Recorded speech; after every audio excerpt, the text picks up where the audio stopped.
नमस्कार दोस्तों। इस कहानी में आपको दोस्ती का अटूट बंधन और ईमानदारी का मीठा फल देखने को मिलेगा, जिसमें रोमांच और नए मोड़ कदम कदम पर आपका उत्सुकता बनाए रखेंगे। आइए कहानी शुरू करते हैं। जब सूरज की पहली सुनहरी किरणें जंगल के रास्ते को छूती थी, तो एक गरीब लकड़हारा अपनी कुल्हाड़ी कंधे पर रखे किशोरी लाल जंगल की ओर निकल पड़ता था। गांव के लोग उसे प्यार से बस किशोरी कहकर पुकारते थे। उसकी आर्थिक स्थिति बहुत ही खराब थी। वह एक टूटी हुई झोपड़ी में रहता था। उसके कपड़े पुराने थे और घर में अक्सर भूख का सन्नाटा पसरा रहता था। उसकी माँ हर दिन ईश्वर से यही प्रार्थना करती थी कि आज उन्हें भरपेट खाना मिल जाए। अपनी माँ की प्रार्थना सुनकर किशोरी जंगल की तरफ तेज कदमों से जाता, ताकि शाम को वह कम से कम 2-4 लकड़ी के गट्ठर बेचकर कुछ पैसे कमा सके। उस दिन भी किशोरी पेड़ों के झुरमुर की गहराई में अंदर तक चला गया। सूरज की किरणें पत्तों को पार करके नीचे आ रही थी और जंगल में सिर्फ पक्षियों की मधुर आवाजें गूंज रही थी। किशोरी ने एक सूखा पेड़ काटने के लिए अपनी कुल्हाड़ी उठाई ही थी कि अचानक उसे एक अजीब सी आवाज सुनाई दी। वह आवाज किसी विशाल जानवर की लग रही थी। किशोरी का दिल तेजी से धड़क उठा। वह बड़ी सावधानी से उस आवाज की दिशा में आगे बढ़ने लगा। थोड़ी दूर जाकर वह ठिठक गया। उसके सामने एक विशालकाय हाथी खड़ा था, जिसका एक पैर घायल था। उसका सारा शरीर मिट्टी और खून से सना हुआ था। हाथी की आंखों में दर्द साफ झलक रहा था। किशोरी ने पहले तो डर के मारे पीछे हटना चाहा, लेकिन हाथी की लाचार नजरों ने उसे रोक लिया। उसने धीमी आवाज में कहा, हे ईश्वर, जंगल का राजा आज इतना मजबूर है। किशोरी ने चारों तरफ देखा कि कहीं कोई शिकारी तो नहीं है, लेकिन वहां बस वह घायल हाथी ही अकेला था। उस गरीब लकड़हारे के पास न तो कोई दवा थी, न कोई रस्सी और न ही खाने पीने का कोई सामान, मगर उसके दिल में दया का सागर था। वह हाथी के करीब गया। कांपते हुए हाथों से उसने हाथी के पैर का घाव देखा। किशोरी ने अपने गमछे का एक टुकड़ा फाड़कर उसके घाव पर बांध दिया और फिर उसे प्यास बुझाने के लिए पानी पिलाने लगा। किशोरी खुद पसीने से भीग चुका था। वह सोचने लगा, आज अगर मैंने पेड़ काटने में समय लगाया होता तो घर में चूल्हा जलता, लेकिन इस मजबूर जानवर को यूं ही छोड़ देना मेरी अंतरात्मा को स्वीकार नहीं है। शाम ढलने लगी। किशोरी ने हाथी की आंखों में देखा। उसे लगा जैसे वह हाथी उसका शुक्रिया कर रहा हो। गरीब लकड़हारा अपने घर की ओर चल दिया, मगर उसके मन में यह उलझन थी कि क्या मुझे कल फिर इसकी देखभाल के लिए आना चाहिए या इसे इसके हाल पर ही छोड़ दो। उस रात किशोरी के दिल में भूख से ज्यादा बेचैनी थी। उसके कानों में उस हाथी की दर्द भरी आवाज गूंज रही थी। वह सारी रात करवटें बदलता रहा। उसकी आंखों के सामने बार बार घायल हाथी का दृश्य आ रहा था। वह मन में यही सवाल कर रहा था कि क्या उस बेजुबान जानवर को ऐसे ही छोड़ देना इंसानियत कहलाएगी। सुबह मुर्गे की बांग के साथ किशोरी जागा।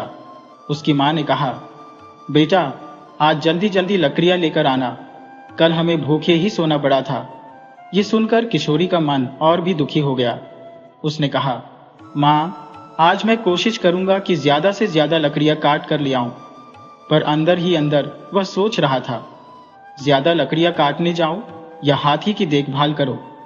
कुल्हाड़ी कंधे पर रखकर वह फिर से जंगल की ओर चल दिया। रास्ते में उसके दिल में दुविधा चल रही थी। वह जंगल में पहुंचा।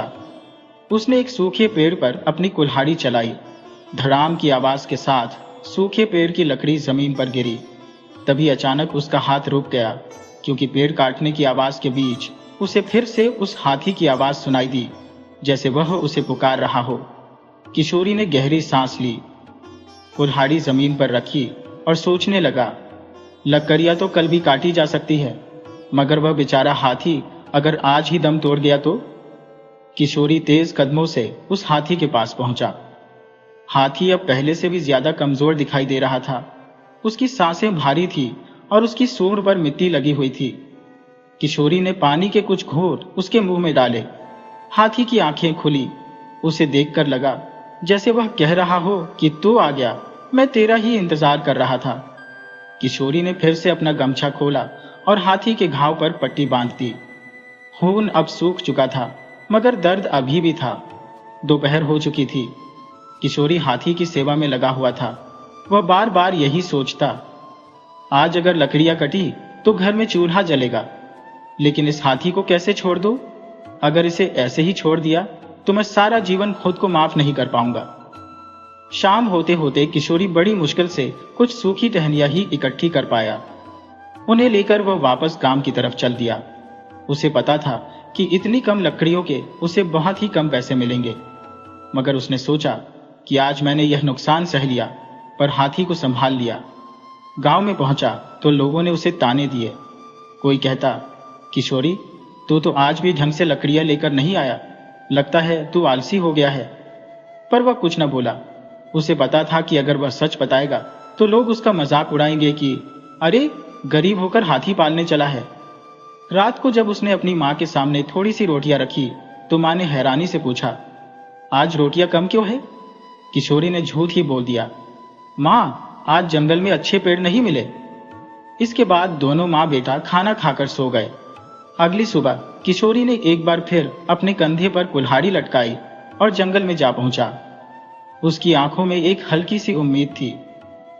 वह सबसे पहले सीधा उसी जगह पर पहुंचा जहां हाथी पड़ा था। किशोरी ने जैसे ही पेड़ों के झुरमुट को हटाकर देखा तो उसने राहत की सांस ली। वह हाथी अब पहले से कुछ बेहतर दिखाई दे रहा था। देखते ही देखते हाथी ने एक हल्की सी आवाज निकाली। इस बार उसकी आवाज में दर्द नहीं था, बल्कि एक धन्यवाद था। किशोरी उसके पास बैठ गया और धीरे से कहा, दोस्त, ईश्वर का शुक्र है कि तुम ठीक हो गए। अब हिम्मत मत हारना। किशोरी ने फिर से अपने गमछे से उसकी पट्टी बदल दी। अब घाव उतना गहरा नहीं था। थोड़ी देर बाद किशोरी ने लकड़ियां काटना शुरू कर दिया, लेकिन लकड़ियां बहुत ही भारी थी। किशोरी के लिए उनको उठाना आसान नहीं था। वह थककर सांस लेने के लिए जमीन पर बैठ गया। तभी उसे पीछे से कुछ सरसराहट सुनाई दी। किशोरी ने पलट कर देखा तो हाथी धीरे धीरे खड़ा होने की कोशिश कर रहा था। उसे देखकर किशोरी चौंक गया और बोला, अरे दोस्त, तुम खड़े हो गए। हाथी थोड़ा सा लड़खड़ाया और फिर सीधा खड़ा हो गया। किशोरी ने जल्दी से लकड़ियों का गट्ठर बांधा और अपने सिर पर रखने की कोशिश करने लगा, मगर गट्ठर बहुत ही भारी था। तभी हाथी उसकी तरफ बढ़ा। उसने अपनी सूंड किशोरी की ओर बढ़ाई और लकड़ियों का गट्ठर हाथी ने खुद अपने ऊपर रख लिया। किशोरी यह देखकर दंग रह गया। उसकी आंखें भर आईं। उसने धीरे से कहा, मैंने तेरे जख्म संभाले और आज तू मेरी रोजी रोटी संभाल रहा है। इसके बाद हाथी उस गट्ठर को लेकर जंगल की पगडंडी पर चल दिया। किशोरी उसके साथ साथ चल रहा था। गांव की ओर जाते हुए लोग उसे हैरानी से देखने लगे। कोई कहता, अरे, ये क्या चमत्कार है? तो कोई कहता कि गरीब किशोरी ने हाथी को पालतू बना लिया है। मगर किशोरी चुप ही रहा। मन में सोचने लगा, ये पालतू नहीं है बल्कि मेरा दोस्त है। बाजार पहुंचकर उसने लकड़ियां बेची और उसे उम्मीद से कहीं ज्यादा पैसे मिल गए, क्योंकि गट्ठर बहुत ही बड़ा था। किशोरी ने खुशी खुशी खाने का सामान लिया और अपने घर वापस लौट गया। उसकी माँ ने आज पहली बार भरपेट खाना खाया था। किशोरी ने अपनी माँ को कुछ नहीं बताया। उस रात वह चैन की नींद सो गए, लेकिन उसे मालूम नहीं था कि आने वाला समय उसके लिए बहुत ही मुश्किल होने वाला था। सुबह हुई। किशोरी ने अपनी कुल्हाड़ी उठाई और जंगल में पहुंच गया। जब वह वापस लौटा तो उसके साथ कदम से कदम मिलाकर चलता हुआ विशाल हाथी भी था, जिसके जख्म अब भर चुके थे। गांव के बच्चे दौड़े दौड़े आए। देखो देखो, किशोरी चाचा का हाथी आ गया। वे तालियां बजाते हुए उसके आसपास घूमने लगे। गांव के कुछ बूढ़े बुजुर्गों ने कहा कि किशोरी पर ईश्वर की दया है, तो किसी ने उसे शक की नजरों से देखा कि अवश्य इसके पीछे कोई भेद छुपा है। कुछ औरतें आपस में कहने लगी, किशोरी की किस्मत खुल गई, वरना किसी गरीब को कोई हाथी कहाँ मिलता है। किशोरी चुपचाप अपने हाथी के साथ चलता रहा। उसने किसी को कोई सफाई नहीं दी। उसने महसूस किया कि पूरे गांव की नजरें अब उसी पर टिकी थी। कुछ उसे आशीर्वाद दे रहे थे तो कुछ जलन और शक कर रहे थे। उसने तय किया कि वह हाथी को गांव की भीड़ से जितना दूर रख सके उतना दूर रखेगा और जंगल में ही उसकी देखभाल करेगा, ताकि लोग तंग न हो और हाथी को भी कोई नुकसान न हो। मगर गांव में अफवाहें फैलने लगी, परंतु किशोरी ने उन अफवाहों पर कोई ध्यान नहीं दिया। किशोरी कभी भी हरे भरे पेड़ नहीं काटता था, सिर्फ सूखे पेड़ ही काटता था। उसने हाथी के साथ भी कभी कोई जबरदस्ती नहीं की। लोगों ने उसका मजाक उड़ाया कि गरीब होकर हाथी पाल रहा है, मगर किशोरी सिर्फ मुस्कुराकर रह जाता। धीरे धीरे उस हाथी की खबर गांव के सबसे बड़े साहूकार सेठ अमरचंद के कानों तक पहुंच गए। अमरचंद साहूकार अपनी चालाकी और लालच के कारण पूरे गांव में मशहूर था। वह रेशमी कुर्ता पहनता, चमकदार जूते डालता और हर किसी से मीठी जुबान से बात करता, मगर उसकी नजरों में हमेशा लालच और मक्कारी ही झलकती थी। साहूकार ने अपने मुनीम को भेजकर कहा कि किशोरी से कहो कल सुबह मेरी हवेली पर आकर मिले, उससे एक बहुत ही खास काम है। पूरे गांव में यह खबर फैल गई कि किशोरी को साहूकार ने बुलाया है। कोई कहता कि अब तो किशोरी की किस्मत चमकेगी, तो कोई कहने लगा साहूकार की मेहरबानी यूं ही मुफ्त में नहीं मिलती, उसके पीछे हमेशा कोई न कोई लालच होता है। सुबह किशोरी उठा। उसने अपनी मां को खाना खिलाया और कहा, मां, मैं साहूकार से मिलने के लिए उसके घर जा रहा हूं। मां ने बेटे के सिर पर हाथ रखा और कहा, बेटा, एक बात हमेशा याद रखना कि सच्चाई ही इंसान का असली गहना होती है। अगर उसी को दे दिया तो धन दौलत का कोई फायदा नहीं। किशोरी साहूकार की हवेली की तरफ चल दिया। वह गांव की सबसे ऊंची हवेली थी, लोहे का फाटक, बड़ी बड़ी खिड़कियां। किशोरी जैसे ही अंदर पहुंचा, उसके पांव ठिठक गए। फर्श पर बिछे हुए मखमली कालीन जैसे उसे रोक रहे थे। वह सोचने लगा, मेरे फटे पुराने कपड़े और नंगे पांव क्या इस हवेली को रास आएंगे। दरवाजे पर ही साहूकार खड़ा था, रेशमी कुर्ता, हाथों में अंगूठियां और होठों पर बनावटी मुस्कुराहट। उसने किशोरी को ऊपर से लेकर नीचे तक देखा और फिर हंसकर बोला, आओ किशोरी, आओ। भाई, तुम्हारी मेहनत के चर्चे मैं खूब सुन रहा हूं। कहते हैं कि तुमने जंगल के राजा को अपना पालतू बना लिया है। वाकई तुम्हारी किस्मत चमक गई। किशोरी ने सिर झुकाकर कहा, साहूकार साहब, वो मेरा पालतू नहीं है, बस मैं उसकी मदद करता हूं और वह मेरी मदद करता है। फिर साहूकार अपनी गद्देदार कुर्सी पर बैठते हुए बोला, देख किशोरी, मैं तेरे सीधेपन की कदर करता हूं, मगर सीधा रहने से तुझे रोटी के अलावा और कुछ नहीं मिलेगा। मेरे पास तेरे लिए एक सौदा है, एक ऐसा सौदा जो रातों रात तुझे अमीर बना देगा। ये सुनकर किशोरी का दिल धड़कने लगा। उसने धीमी आवाज में पूछा, कैसा सौदा? साहूकार ने अपने मुनीम को इशारा किया। मुनीम तुरंत एक बड़ी सी थैली लेकर आया जो चांदी के सिक्कों से भरी हुई थी। साहूकार ने वह थैली ली और किशोरी को दिखाते हुए बोला, इसमें 500 चांदी के सिक्के हैं। तुझे बस इतना करना है कि उस हाथी से ज्यादा लकड़ियां ढुलवा। जंगल में सिर्फ पुराने पेड़ ही नहीं बल्कि सारे पेड़ काट डाल। बाजार में उनकी अच्छी कीमत है। तू और मैं मिलकर बड़ा कारोबार करेंगे। इतने सिक्के तेरे पास आएंगे जितने तूने जिंदगी में नहीं देखे होंगे। किशोरी की सांसें रुक गई। उसकी आंखों के आगे सिक्कों की थैली ठहर गई। वह सोच रहा था, अगर ये पैसे मेरे पास आ गए तो हमेशा के लिए गरीबी दूर हो जाएगी, झोपड़ी की छत भी बदल जाएगी और मां के लिए दवा भी आ जाएगी। मगर अगले ही पल उसके कानों में हाथी की वही आवाज गूंज उठी जो आवाज उसने पहली बार जंगल में सुनी थी। उसने खुद से कहा, क्या मैं अपने दोस्त पर अत्याचार करूंगा? क्या मैं जंगल की हरियाली को उजाड़ दूंगा? साहूकार ने मुस्कुराते हुए कहा, क्या सोच रहा है किशोरी? ये पैसे ले ले। गरीब आदमी के लिए इससे अच्छा मौका नहीं आता। तेरी मां का इलाज भी हो जाएगा और तेरा घर सोने जैसा बन जाएगा। सोच, गांव के लोग तुझे झोपड़ी वाला किशोरी नहीं बल्कि मालदार किशोरी कहेंगे। किशोरी की आंखें नम हो गईं। उसने गहरी सांस ली और कहा, साहूकार जी, मेरे लिए सिक्कों की थैली से बड़ी चीज मेरी सच्चाई है। मैं दोस्ती का सौदा नहीं कर सकता। वह हाथी मेरा साथी है और जंगल की हरियाली ईश्वर की कुदरत है। मैं उसे बर्बाद नहीं कर सकता। साहूकार की मुस्कुराहट अचानक से कड़वाहट में बदल गई। उसकी आंखों में लालच की आग जल उठी। वह दांत पीसकर बोला, सोच ले, यह मौका हर दिन नहीं आता। अगर तूने मेरा साथ नहीं दिया तो तुझे पछताना पड़ेगा। किशोरी ने नजरें झुकाकर कहा, अगर मैंने लालच को चुना तो ईश्वर मुझे कभी माफ नहीं करेगा। इतना कहकर गरीब किशोरी हवेली से बाहर चला गया। धूप तेज हो चुकी थी, लेकिन उसके चेहरे पर एक अजीब सा सुकून था। इधर साहूकार अंदर ही अंदर जल भुन चुका था। उसने मुनीम की तरफ देखा और कहा, यह गरीब मुझे ठुकरा रहा है।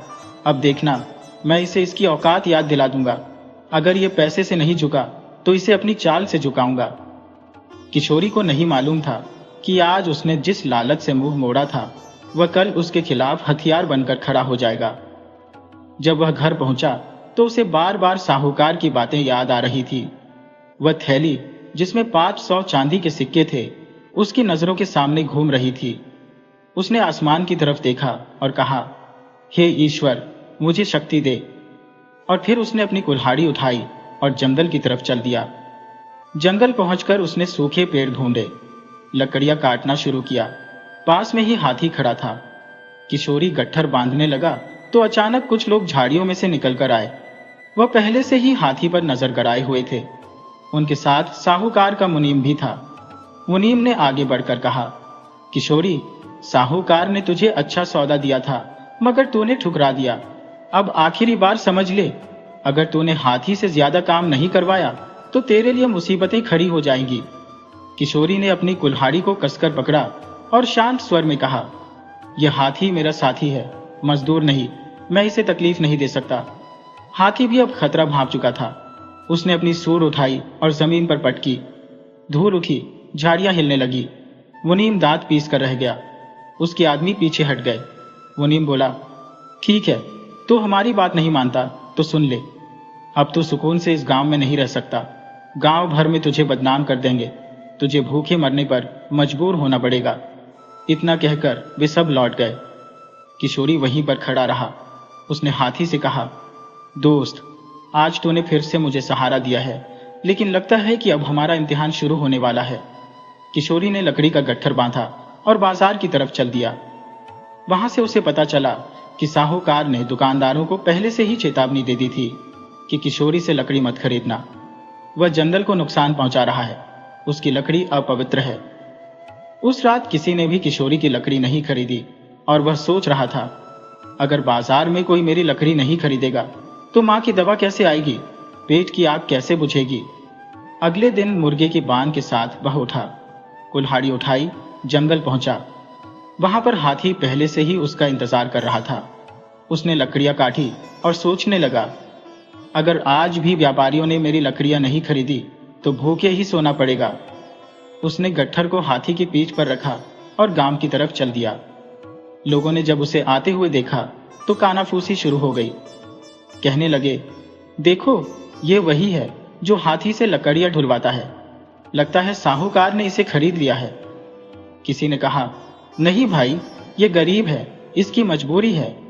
किशोरी ने सबको अनसुना कर दिया और आगे बढ़ता गया। उसने लकड़ियां उतारी और दुकानदारों से कहा, देखो भाइयों, ये सारी लकड़ियां सूखी है। मैंने किसी जिंदा पेड़ को नहीं काटा। चाहो तो आकर देख लो। एक बूढ़ा दुकानदार आगे बढ़ा। उसने लकड़ियों का गट्ठर हाथ में लिया और उसे छील कर देखने लगा और फिर बोला, सचमुच यह सूखी लकड़ी है, मैं इसे खरीदूंगा। धीरे धीरे दूसरे दुकानदार भी आगे बढ़े। उन्होंने देखा कि किशोरी सच बोल रहा था। उन्होंने भी लकड़ियां खरीदी, पैसे गिनकर उसके हाथ में रखे। किशोरी ने पैसे हाथ में लेकर आसमान की तरफ देखा और कहा, हे ईश्वर, तुम्हारा लाख लाख धन्यवाद। इसके बाद उसने अपनी मां की दवा खरीदी, रोटियां ली और घर पहुंच गया। उसने हाथी के लिए भी चारे का इंतजाम किया, मगर दूर हवेली में बैठा हुआ साहूकार अपनी आंखों में जलन और गुस्सा लिए हुए था। उसने अपने मुनीम से कहा, वह गरीब लकड़हारा अभी तक चैन से सो रहा है। मैं उसे तोड़ना चाहता हूं, मगर वह तो और मजबूत होता जा रहा है। अब सिर्फ अफवाहों से काम नहीं चलेगा, हमें कुछ और करना होगा। उस दिन जब गांव में चौपाल लगी तो साहूकार का मुनीम वहां पर पहुंच गया। तरह तरह की अफवाहें गांव में फैलने लगी। कोई कह रहा था कि किशोरी और उसका हाथी जंगल को तबाह कर देंगे। किसी ने कहा, वह हाथी हम इंसानों के लिए खतरा है। आज तो वह लकड़ियां ढो रहा है, कल को बच्चों को कुचल देगा। कोई चिल्लाकर बोला, उस गरीब के पास इतने पैसे कहां से आ गए, जरूर इसके पीछे कोई भेद है। किशोरी इन सभी बातों से बेखबर हाथी को तालाब में पानी पिला रहा था।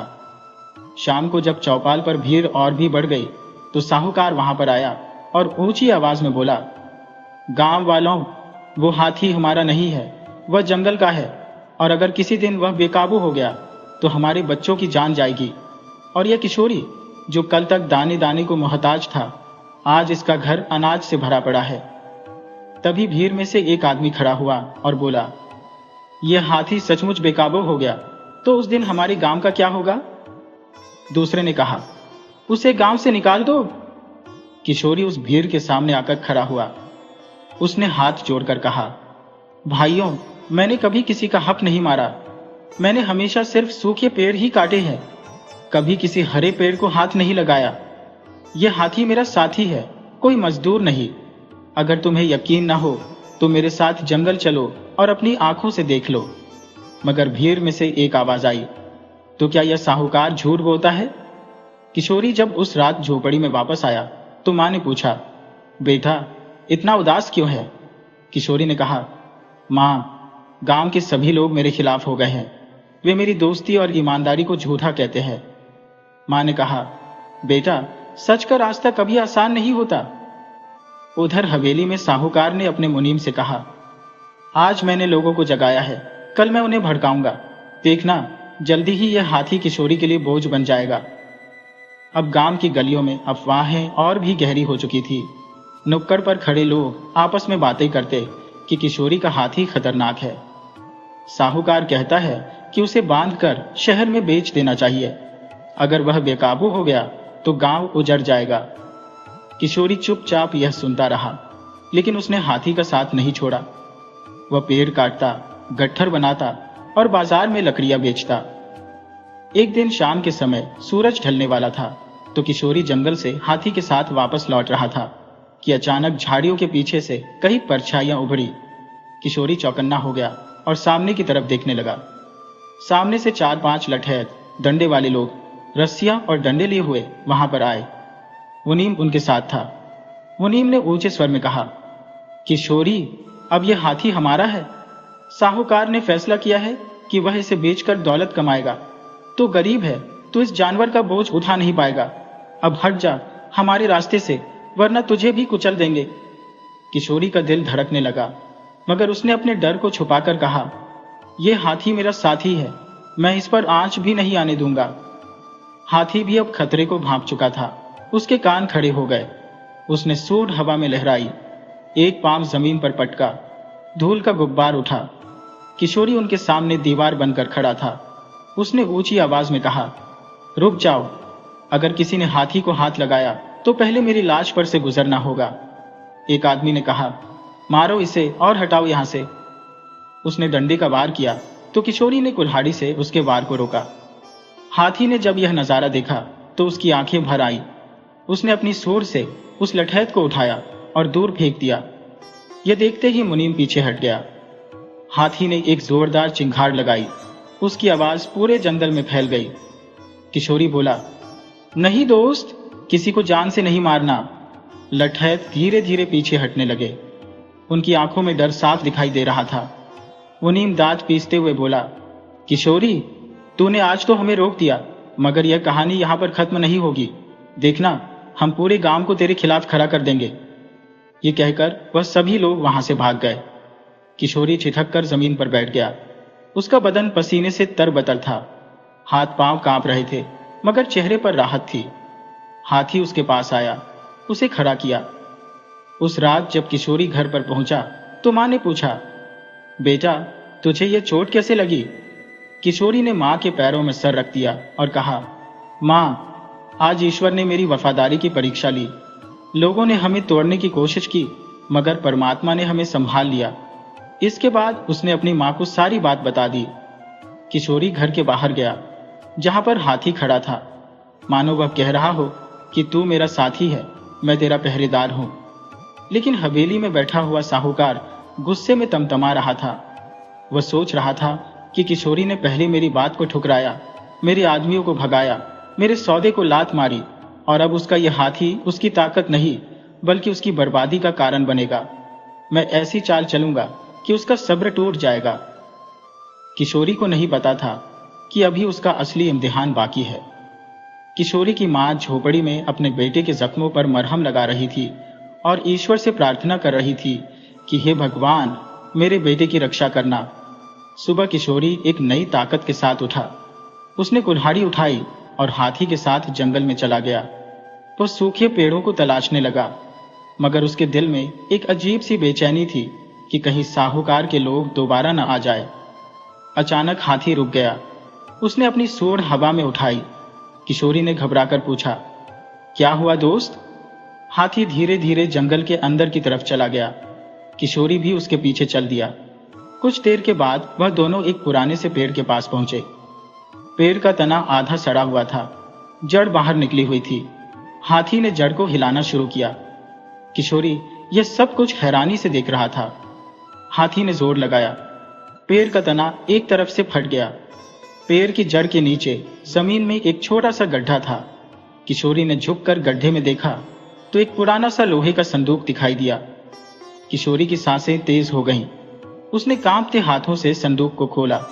उसके अंदर सोने चांदी के सिक्के और गहने भरे हुए थे। किशोरी यह देखकर दंग रह गया। उसने आसमान की तरफ देखा और रोते हुए कहा, हे ईश्वर, ये सब कुछ आपकी दया है। हाथी ने अपनी सूंड से किशोरी के कंधे को हल्के से छुआ, जैसे वह कह रहा हो, यही इनाम तुम्हारी सच्चाई और तुम्हारे सब्र का परिणाम है। उसने संदूक में रखे हुए धन को गौर से देखा। वह समझ गया कि यह कोई पुराना खजाना है जो शायद किसी व्यापारी या किसी राजा का हो सकता है और सदियों से मिट्टी में दबा हुआ है। लेकिन उसके दिल में पहला ख्याल यह आया कि अगर मैंने इसे सिर्फ अपने लिए रख लिया तो ये वही लालच होगा जिससे मैं अब तक बचता हुआ आया हूं। ईश्वर ने मुझे यह अपने लिए नहीं बल्कि दूसरों की सहायता के लिए दिया है। किशोरी ने उसी वक्त यह फैसला कर लिया कि यह दौलत वह गांव की भलाई में लगाएगा। उसने अपने आप से कहा, इससे माँ का इलाज भी होगा, झोपड़ी की छत भी बदलेगी, मगर सबसे पहले मैं उन लोगों की सहायता करूंगा जो भूख और तंगी में है।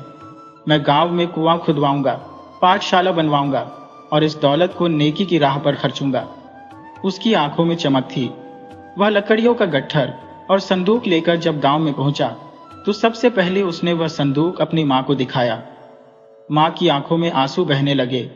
उसने अपने बेटे को गले से लगाया और कहा, यह ईश्वर का दिया हुआ इनाम है। याद रखना, इनाम जितना बड़ा है इसके साथ जिम्मेदारी भी उतनी बड़ी है। किशोरी ने सिर झुकाकर कहा, मां, मैं इस इनाम को जिम्मेदारी समझकर ही निभाऊंगा। हाथी झोपड़ी के बाहर खड़ा था। उसकी आंखों में सुकून की लहर थी। गांव के बच्चे दौड़कर आए और खुशी से बोले, देखो देखो, किशोरी चाचा का हाथी एक बार फिर से चमत्कार लेकर आया है। मगर चौपाल पर बैठे हुए साहूकार की आंखों में नफरत और जलन और भी गहरी हो चुकी थी। उसने दांत पीसते हुए कहा, गरीब आदमी अब अमीर बनने चला है।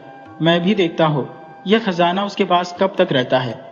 जबकि किशोरी ने अपनी मां से यह वादा किया कि वह इस दौलत को नेकी की राह पर खर्चेगा और दूसरों का सहारा बनेगा। अगली सुबह किशोरी चौपाल पर पहुंचा तो गांव के लोग वहां पर जमा थे। कुछ लोग उसे हैरानी से देख रहे थे, कुछ जलन से, तो कुछ को अभी भी शक था। जबकि किशोरी ने ऊंची आवाज में कहा, गांव वालों, यह सब ईश्वर की कृपा है। यह खजाना मेरी मेहनत का नहीं बल्कि मेरी सच्चाई का इनाम है और मैं यह दौलत अपने पास नहीं रखूंगा, इसे गांव की भलाई में लगाऊंगा। लोग कानाफूसी करने लगे। किसी ने कहा, बस दिखावे के लिए बोल रहा है। दूसरा बोला, अगर सचमुच इसकी नीयत अच्छी है तो कुछ करके दिखाए। किशोरी ने उसी वक्त पहला कदम उठाया। उसने मजदूरों को बुलाया और गांव के बीचों बीच एक कुआं खुदवाना शुरू कर दिया। पहले तो लोग हंसे, अरे गरीब किशोरी कुआं खुदवाएगा। मगर जब मिट्टी को खोदा गया और पानी की पहली धार निकली तो सबकी आंखें फटी की फटी रह गईं। औरतें खुश होकर बोली, अब हमें मीलों दूर जाकर पानी नहीं भरना पड़ेगा। बुजुर्गों ने आशीर्वाद दिया कि ईश्वर इसकी कमाई में बरकत दे। किशोरी यहीं पर नहीं रुका। उसने गांव के दूसरे किनारे पर गरीब बच्चों के लिए पाठशाला बनवाना शुरू कर दिया। गांव के लोगों ने जब यह नजारा देखा तो उनकी आंखें नम हो गईं। जिस आदमी पर वे शक कर रहे थे, आज वही उनके बच्चों के लिए यह सब कुछ कर रहा था। हाथी भी इन कामों में किशोरी का साथ देता। वह मिट्टी धोता, लकड़ी खींचता, कभी कभी बच्चों के खेलने का साथी भी बन जाता। बच्चों की खिलखिलाहट पूरे गांव में गूंज रही थी। अब गांव की गलियों में डर नहीं बल्कि अपनापन फैलने लगा था। धीरे धीरे गांव की तंगी मिटने लगी। किशोरी के पास जो धन था उससे उसने कई छोटे छोटे काम शुरू कर दिए। किसी को खेती के लिए बैल खरीद कर दिए, किसी को बीज डलवाए, किसी की छोटी सी दुकान खुलवाने में सहायता की। सभी लोग एक दूसरे की मदद करने लगे। अब गांव की गलियां जो कभी भूख और झगड़ों से भरी होती थी, अब वहां पर चहल पहल थी। अब किशोरी सिर्फ एक लकड़हारा नहीं था, बल्कि वह लोगों के सामने सच्चाई और ईमानदारी की एक मिसाल बन चुका था। किशोरी का नाम अब गांव की पहचान बन गया था और हाथी उस गांव का एक हिस्सा बन चुका था। हर शादी, हर मेले, हर खुशी के मौके पर किशोरी और उसका साथी अवश्य पहुंचते थे। परंतु एक इंसान था जो यह सब कुछ देखकर अंदर ही अंदर से जल रहा था, और वह था साहूकार, जिसकी हवेली अब वीरान पड़ी हुई थी। पहले लोग उसके दरवाजे पर कर्जा मांगने के लिए आते थे, लेकिन अब सभी किशोरी के पास सहायता लेने के लिए जाते थे। साहूकार सोच रहा था कि जिस आदमी को मैंने भूखा मारना चाहा, आज वह इस गांव का राजा बना हुआ है। नहीं, ये सब मैं नहीं होने दूंगा।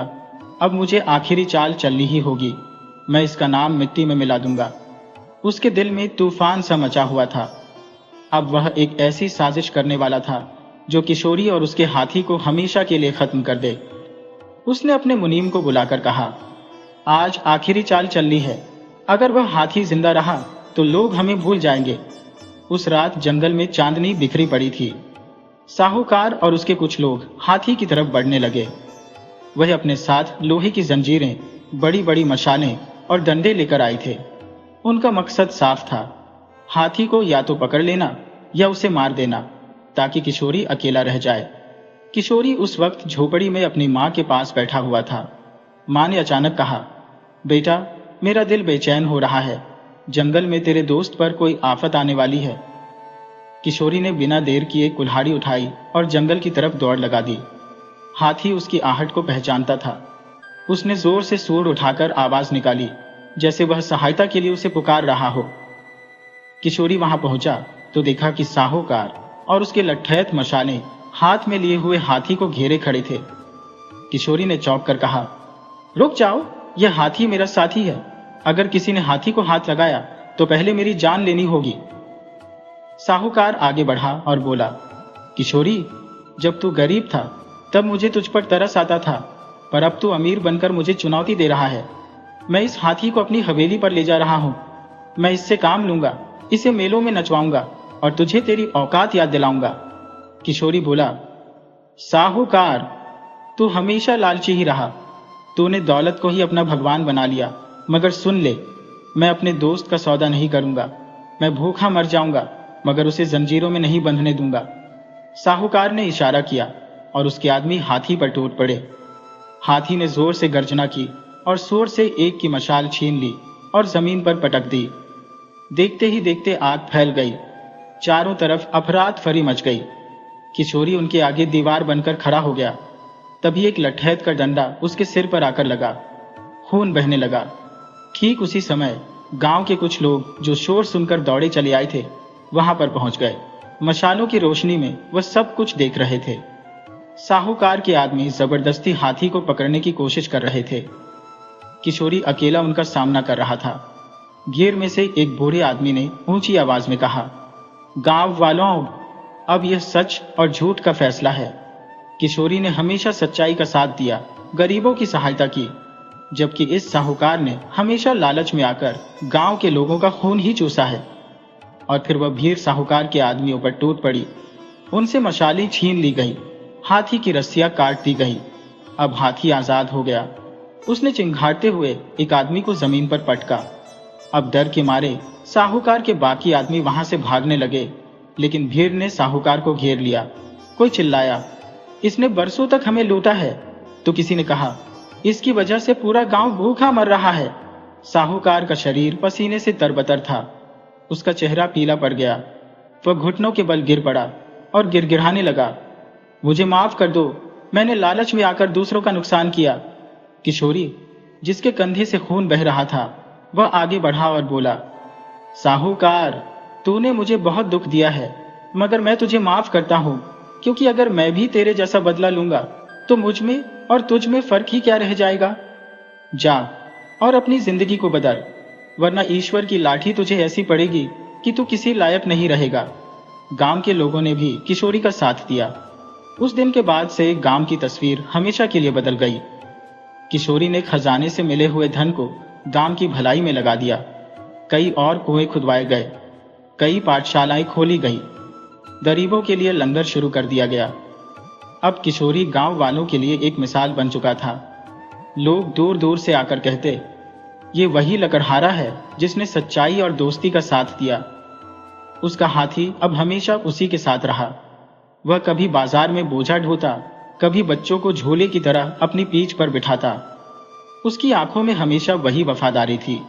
दूसरी तरफ साहूकार और उसकी हवेली अब वीरान हो चुकी थी। अब उसके दरवाजे पर कर्ज मांगने के लिए कोई नहीं आता था। वह अकेला रह गया। अपने लालच और जलन में डूबकर उसने अपनी सारी दौलत को खो दिया। किशोरी अब हर रात अपनी माँ के पास बैठता, उसके पांव दबाता और कहता, माँ, मैंने देख लिया कि दौलत इंसान को ऊंचा नहीं करती, बल्कि सच्चाई, ईमानदारी और संतुष्टि ही इंसान को ऊंचा लेकर जाती है। माँ उसके सिर पर हाथ फेरती और उसे आशीर्वाद देती। इस कहानी से हमें यह सीख मिलती है कि सच्ची दोस्ती और ईमानदारी का साथ कभी नहीं छोड़ना चाहिए, क्योंकि यही हमारे जीवन की असली दौलत है। लालच चाहे कितना भी शक्तिशाली क्यों ना हो, नेकी के सामने उसे हमेशा हार माननी पड़ती है।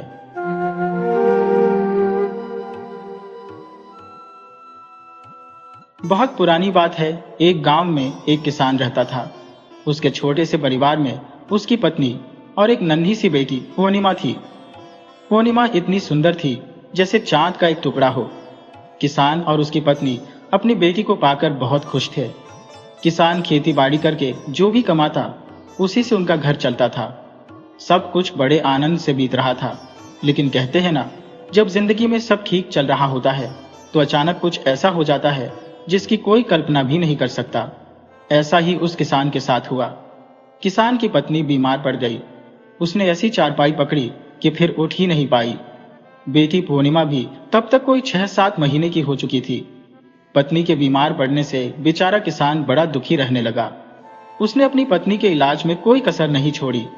हर तरह की दवा कराई, कई वैद्य हकीमों को दिखाया, लेकिन उस समय इतनी अच्छी चिकित्सा नहीं थी। लोग ज्यादातर देसी इलाज पर ही निर्भर रहते थे। बहुत इलाज कराने के बाद भी किसान की पत्नी बच नहीं पाई और वह इस दुनिया से चल बसी।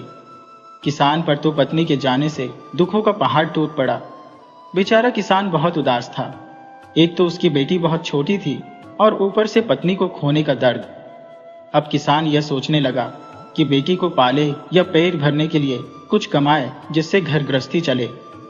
अगर वह खेतों में जाता तो बेटी पूर्णिमा का ख्याल कौन रखता, और अगर पूर्णिमा का ख्याल रखता तो खाने का इंतजाम कैसे होता। किसान को यह बड़ी दुविधा लग रही थी। अब किसान के पड़ोसी और रिश्तेदार उससे कहने लगे, देखो भाई, तुम्हें अब दूसरा विवाह कर लेना चाहिए। तुम्हारी बेटी बहुत छोटी है, उसे भी माँ की जरूरत है। न तुम उसे माँ का प्यार दे पाओगे और न ही माँ की तरह उसकी देखभाल कर पाओगे। आखिर वह बेटी है और उसके लिए माँ बेहद जरूरी है। पहले तो किसान टालता रहा। वह अपनी बेटी के लिए कोई सौतेली मां नहीं लाना चाहता था, लेकिन जब उसे अपनी बेटी के पालन पोषण में दिक्कतें आने लगी, क्योंकि वह खेत जाता तो बेटी की देखभाल कौन करता, और अगर बेटी की देखभाल घर पर रहकर करता तो खेत पर काम करने कौन जाता। अब किसान ने भी हार मान ली और तय कर लिया कि उसे दूसरा विवाह कर लेना चाहिए। किसान के रिश्तेदारों ने उसके लिए एक लड़की देखी और उसका विवाह उस लड़की से करवा दिया। किसान की दूसरी पत्नी आ गई, जिसका नाम माया था। माया किसान से उम्र में कम थी, पर वह गरीब घर से आई थी। शुरुआत में तो वह पूर्णिमा को प्यार करती थी, लेकिन कहते हैं ना, सौतेली माँ तो सौतेली ही होती है।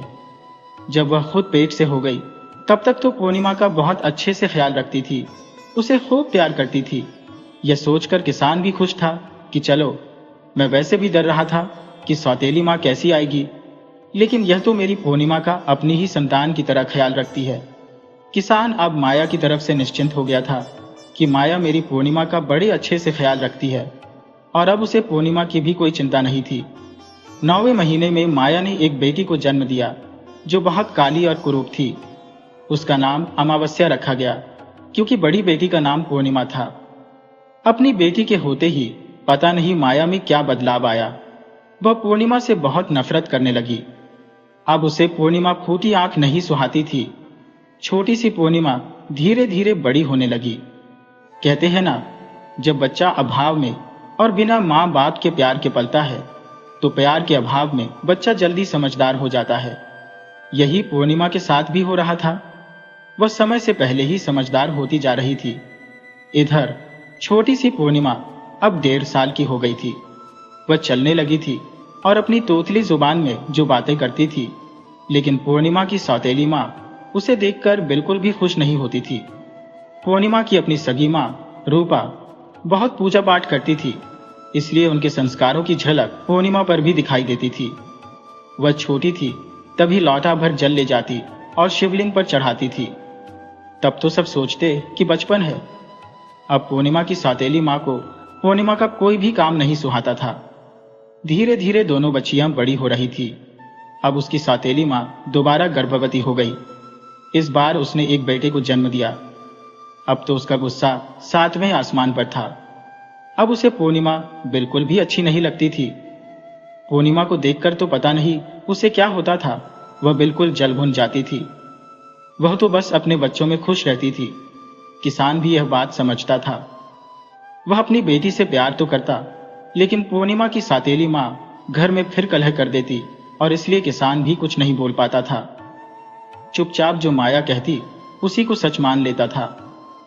अब धीरे धीरे समय बीता और दोनों लड़कियां बड़ी हो गईं। कहते हैं ना कि पूर्णिमा तो भगवान की बहुत पूजा पाठ करने वाली, सुंदर, सुशील और संस्कारी लड़की थी, और अमावस्या बिल्कुल उसके विपरीत, अपने नाम के अनुरूप थी। एक तो कुरूप थी और दूसरा बड़ी नटखट। लेकिन कहते हैं ना, माँ के लिए क्या कुरूप और क्या सुंदर, उसे तो अपनी औलाद ही प्यारी लगती है। लेकिन जो लड़का था जिसका नाम मुरली था, वह पूर्णिमा को बहुत प्रेम करता था। वह पूर्णिमा को अपनी सौतेली बहन नहीं समझता था, लेकिन अमावस्या और उसकी माँ दोनों पूर्णिमा को देखकर बिल्कुल भी खुश नहीं रहती थी। अब धीरे धीरे दोनों लड़कियां विवाह योग्य हो गईं। पूर्णिमा जो आस पड़ोस में सबकी चहेती थी, वह सबकी मदद किया करती थी। तो किसान ने कहा कि मैं पूर्णिमा का विवाह करना चाहता हूँ। तब किसान की पत्नी माया बोली, देखिए, लड़कियों की शादी तो बाद में कर लेंगे, पहले घर में बहू आ जाए तो ठीक रहेगा। क्योंकि लड़का भी जवान था, उसने पहले अपने बेटे की शादी की। शादी के बाद बेटे की बहू घर में आ गई। जब घर में बहू आई तो वह पूर्णिमा से बहुत खुश रहती थी। पूर्णिमा अपनी भाभी का पूरा ख्याल रखती, उनके काम में हाथ बटाती और हर तरीके से उनकी मदद करती। इसके विपरीत अमावस्या अपनी भाभी के किसी भी काम को हाथ नहीं लगाती थी, उल्टा भाभी पर ही रौब झाड़ती रहती थी। भाभी के काम में कमियां निकालती थी, जिससे अमावस्या की भाभी का झुकाव पूर्णिमा की तरफ हो गया। वह अमावस्या को कम पसंद करती थी और यही जलन दोनों माँ बेटी को होती थी। इसी के कारण पूर्णिमा को और ताने सहने पड़ते थे। अब दोनों लड़कियां शादी योग्य थी। किसान ने एक दिन माया से कहा, माया देखो, पूर्णिमा बड़ी है, चाहे उनमें 1-2 साल का ही अंतर है अमावस्या और पूर्णिमा में, लेकिन घर में बहू आ गई है। अब दोनों बेटियों को अच्छे योग्य व देखकर उनका विवाह कर देना चाहिए। लेकिन सौतेली माँ बिल्कुल भी नहीं चाहती थी पूर्णिमा किसी अच्छे घर में जाए। वह कहने लगी, देखिए जी, पूर्णिमा के लिए आप बढ़िया घर देखेंगे तो कहाँ से इतना दान दहेज देंगे? हमारी कोई एक बेटी तो है नहीं, 2-2 बेटियां हैं। पूर्णिमा तो वैसे भी सब काम में निपुण है, सब काम निभा लेती है। एक काम कीजिए, पूर्णिमा के लिए कोई साधारण सा घर देख लीजिए। जब गरीब घर में जाएगी तो भी वह निभा लेगी और शादी में हमें ज्यादा खर्चा नहीं करना पड़ेगा। किसान ने अपनी पत्नी की बात मान ली और दूसरे गांव में एक गरीब घर में उसने अपनी पूर्णिमा का रिश्ता पक्का कर दिया। जब रिश्ता पक्का करके किसान घर आया तो उसने अपनी पत्नी माया को बता दिया कि उसने पूर्णिमा का रिश्ता तय कर दिया है। यह सुनकर माया बहुत खुश हुई। वह बोली, जी देखिए, मेरी एक बात और मान लीजिए, आप अमावस्या का रिश्ता किसी अच्छे घर में कर दीजिए, क्योंकि अमावस्या बहुत नटखट है, कम खर्च में यह घर खर्च भी नहीं चला सकती। इसके लिए तो कोई अच्छा घर होना चाहिए। और एक काम कीजिए, एक ही दिन दोनों बहनों की शादी कर देंगे, दोनों की बारात एक दिन आएगी, इस तरह हमारे बहुत से खर्चे बच जाएंगे। किसान को अपनी पत्नी माया की यह बात सही लगी और उसने दूसरे गांव में, जिसमें उसने अपनी बड़ी बेटी पूर्णिमा का रिश्ता तय किया था, उसी गांव में जाकर अपनी छोटी बेटी अमावस्या का रिश्ता एक सेठ के घर में कर दिया। सेठ के घर में रिश्ता तय करके वह घर आ गया। अब पूर्णिमा की सौतेली माँ माया बहुत खुश थी कि मेरी बेटी तो ठाठ से रहेगी और ये सौतेली बेटी पूर्णिमा दुख भोगेगी। लेकिन उसकी भाभी को यह बड़ा अजीब लगा। वह कहने लगी, ये आपने सही नहीं किया। लेकिन सास की डांट के आगे बहू की नहीं चलती थी, इसलिए वह चुप होकर रह गई, कुछ भी नहीं कह सकी। दोनों की बारात एक ही दिन आ गई। अमावस्या के लिए तो सेठ और सेठानी के घर से अच्छी खासी बारात आई थी। किसान और उसकी पत्नी ने जो भी उन पर बना, अपनी हैसियत से बढ़कर अमावस्या को दहेज दिया। लेकिन बेचारी पूर्णिमा को उन्होंने ऐसे ही विदा कर दिया। बिना मां की बेटी वहां से विदा होकर अपने ससुराल आ गई। ससुराल में आकर पूर्णिमा ने अपने अच्छे व्यवहार से अपने ससुराल में सबका दिल जीत लिया। वे लोग गरीब जरूर थे, लेकिन दिल से पूर्णिमा को अपनाते थे। पूर्णिमा अपने घर में बड़ों की इज्जत करती, सास ससुर का ख्याल रखती और अपने पति का भी पूरा ध्यान रखती थी। घर का पूरा काम करती। गरीब होने के बावजूद पूर्णिमा के घर में सुख शांति थी। वह दोनों समय पूजा पाठ करती। कहते हैं, गरीब थे तो थोड़े में भी गुजारा कर लेती थी। उधर जो अमावस्या थी, वह सेठ के घर में ब्याही थी। उसके तो ठाठ अलग थे। उसके घर में तो नौकर चाकर लगे हुए थे, लेकिन वह फिर भी पूर्णिमा से जलती थी। एक दिन अमावस्या ने अपने घर पर कीर्तन रखा और गांव के सभी लोगों को बुलावा दिया, लेकिन उसने अपनी बहन पूर्णिमा को उसमें नहीं बुलाया। पूर्णिमा की पड़ोसन उस कीर्तन में जाने लगी तो वह पूर्णिमा से बोली, पूर्णिमा बहन, तुम भी चलो, तुम्हारी बहन के यहाँ नवरात्रि में कीर्तन है। तो पूर्णिमा बोली, देखिए, मेरी बहन ने मुझे बुलावा नहीं दिया है काकी, तो मैं बिना बुलाए उसके कीर्तन में कैसे जा सकती हो। पड़ोसन काकी कहने लगी, देखो पूर्णिमा, माता के कीर्तन में जाने के लिए बुलावे की कोई जरूरत नहीं होती।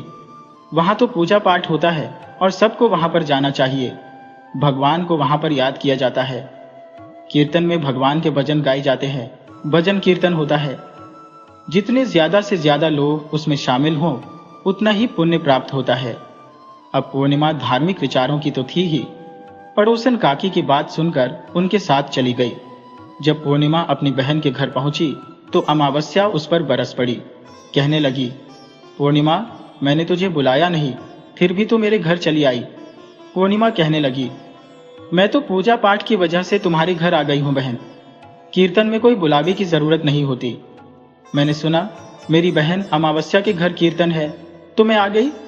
मुझे अच्छा लगा कि मैं तुम्हारे घर आ गई हो। तो अमावस्या कहने लगी, मैंने तुम्हें बुलाया नहीं, तुम कैसे मुंह उठाकर मेरे घर आ गई हो। चुपचाप अगर तुम आ ही गई हो तो ठीक है, चुपचाप एक कोने में बैठ जाओ, किसी से कुछ नहीं कहना। बेचारी पूर्णिमा चुपचाप एक कोने में बैठ गई। भजन कीर्तन हुआ, क्योंकि पूर्णिमा तो धार्मिक विचारों की थी, भगवान को बहुत मानती थी। वह भगवान भोलेनाथ की परम पुजारन थी।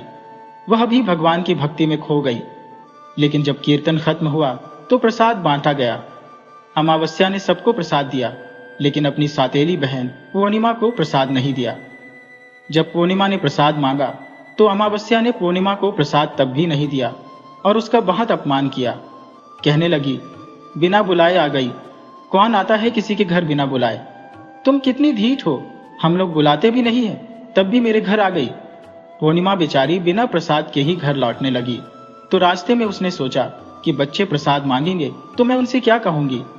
उसने सोचा कि मैं अपने मायके, अपने भैया और भाभी के यहाँ चली जाऊंगी और वहां से बच्चों के लिए कुछ लेकर आऊंगी। ऐसा सोचते हुए वह अपने घर आ गई। लेकिन आज उसको अपनी छोटी बहन अमावस्या की बातें शूल की तरह चुभ रही थी। वह बेचारी आंखों में आंसू भरकर अपने घर आ गई और घर आकर खूब रोई। उसने खाना बनाया, बच्चों और पति और सास ससुर को खिलाया। आज पूर्णिमा का मन बहुत दुखी था, क्योंकि वह तो भगवान की सच्चे हृदय से पूजा करती थी और भगवान की पूजा की वजह से ही वह अपनी बहन के घर गई थी। उसे क्या पता था कि आज उसे जहर का घूंट पीना पड़ेगा। गरीब थी बेशक, लेकिन अपना उसका आत्मसम्मान था। अब उसे इतना अपमानित होना पड़ा था, यह उसकी पीड़ा बहुत ही असहनीय हो रही थी। अब वह अपने पति से बोली, देखिए जी, आज मेरा मन बहुत विचलित है। आज मैं अपने मायके होकर आती हूँ तो आप बच्चों को देख लेना। कल सुबह तक मैं जल्दी आ जाऊंगी।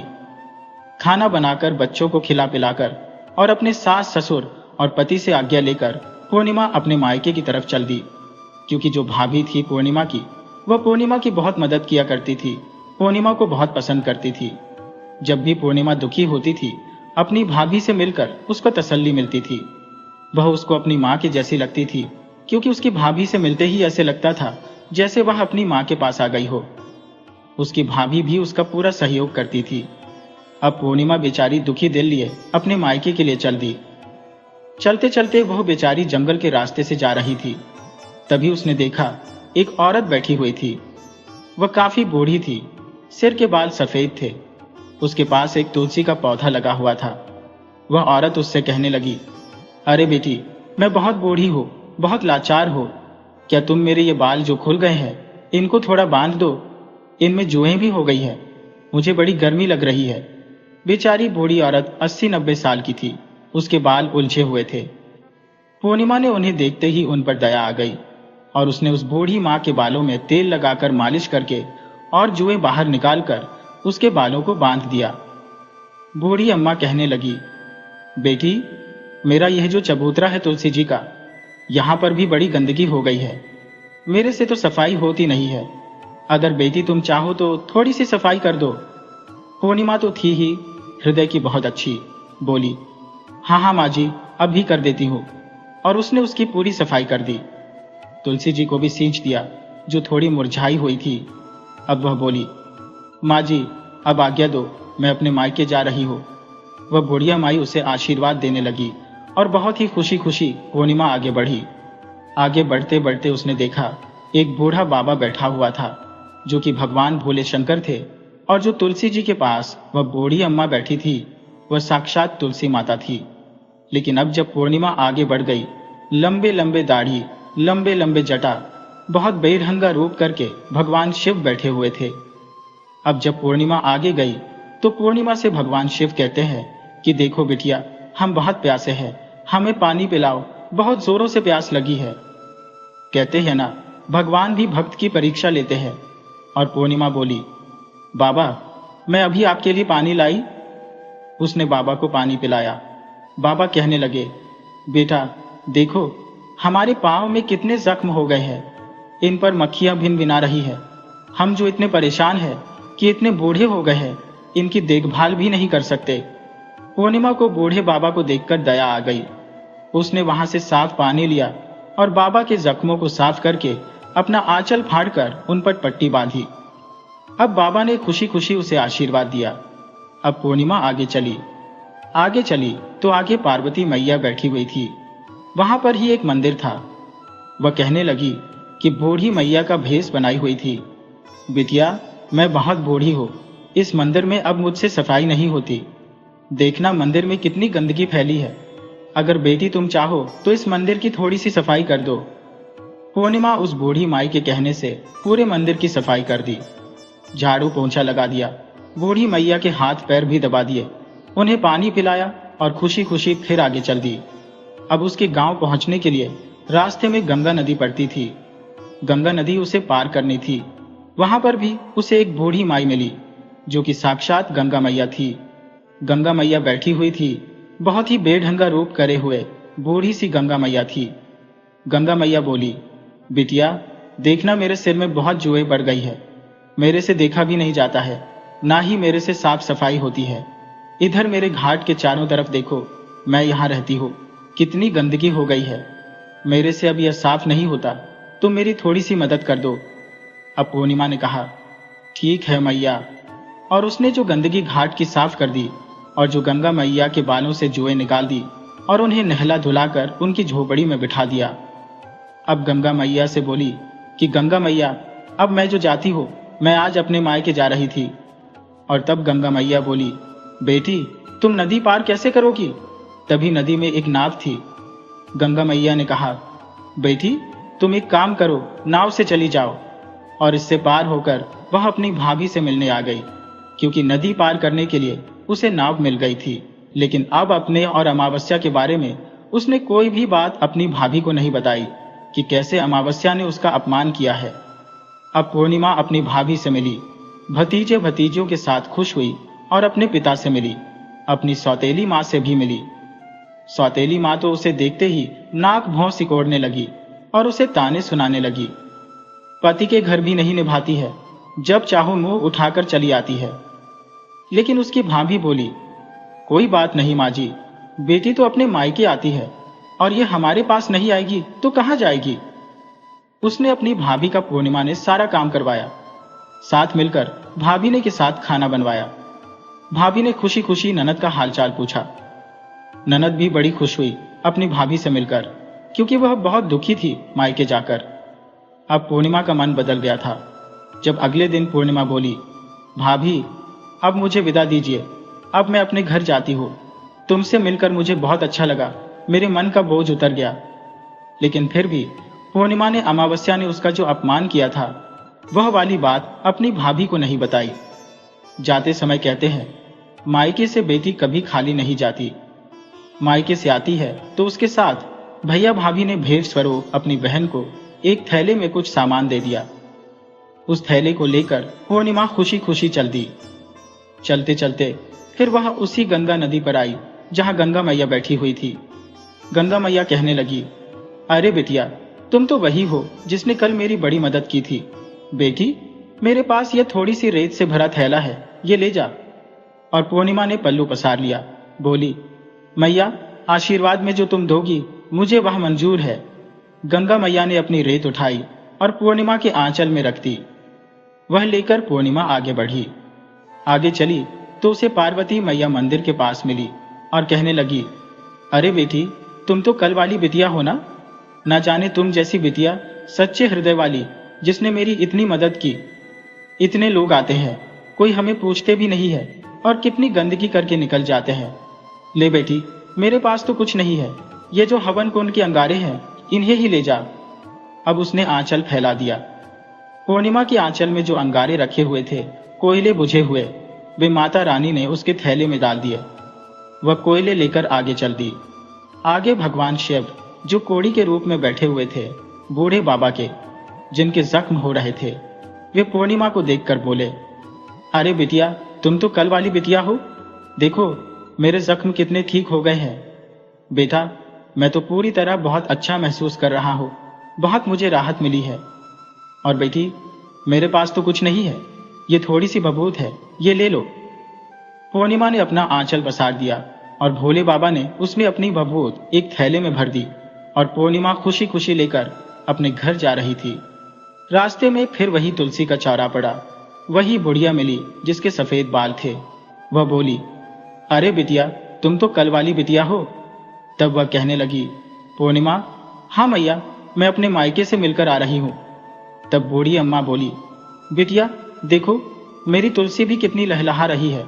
कल तुमने इसे सींच दिया था और देखो तुमने मेरी इतनी सेवा की। बेटी, मेरे पास तो तुम्हें देने को कुछ नहीं है। उसने थोड़ी सी तुलसी की मंजरी तोड़ी और पूर्णिमा को दे दी। पूर्णिमा ने भी अपना आंचल पसार कर उनको ले लिया और थैले में रखकर अपने घर को चल दी। घर जाकर उसने सबकी पोटली बनाई और घर के एक कोने में रख दी, क्योंकि घर पहुंचते पहुंचते शाम हो गई थी। तब वह अपने घर जाकर अपने काम में लग गई। बच्चों के लिए उसने खाना बनाया, घर की साफ सफाई की, अपने सास ससुर को खाना बनाकर खिलाया, पति को खिलाया, बच्चों को खिलाया और खुद भी खाकर सो गई। सुबह जब पूर्णिमा उठी तो सबसे पहले अपनी मायके का थैला खोलकर देखा तो उसमें बच्चों के लिए अच्छे अच्छे कपड़े, बच्चों के खाने पीने की चीजें और कुछ कपड़े पूर्णिमा और उसके पति के लिए थे। अपने बच्चों को उसने नए नए कपड़े दिए और खाने पीने की चीजें दी तो बच्चे बहुत खुश हुए। अब पूर्णिमा ने दूसरा थैला खोला जो उसे गंगा मैया ने दिया था, जिसमें रेत भरी हुई थी। अब उसमें सोना और चांदी भरा हुआ था। अब पूर्णिमा ने फिर तीसरा थैला खोला जो उसे माता पार्वती ने दिया था, जिसमें कोयले भरे हुए थे, तो उसमें तो हीरे जवाहरात और कीमती मोतियों से भरा हुआ था। पूर्णिमा ने जब चौथा थैला खोला जो भगवान शिव ने उसे दिया था, जिसमें राख भभूति भरी हुई थी, अब उसमें तो देखा ढेर सारे सोने के सिक्के भरे हुए हैं। पूर्णिमा ने जब पांचवा थैला खोला जो उसे तुलसी मैया ने दिया था, जिसमें तुलसी की मंजरी भरी हुई थी, उसमें चावल दाल के साथ कई प्रकार का अनाज भरा हुआ था। अब पूर्णिमा के घर में किसी भी चीज की कोई कमी नहीं थी। उसका घर धन धान्य से परिपूर्ण हो गया। अब पूर्णिमा और उसका परिवार खुशी खुशी रहने लगा।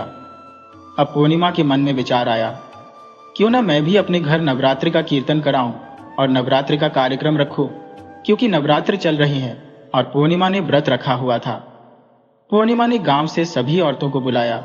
अपनी बहन अमावस्या के घर भी गई अपनी बहन को बुलाने के लिए।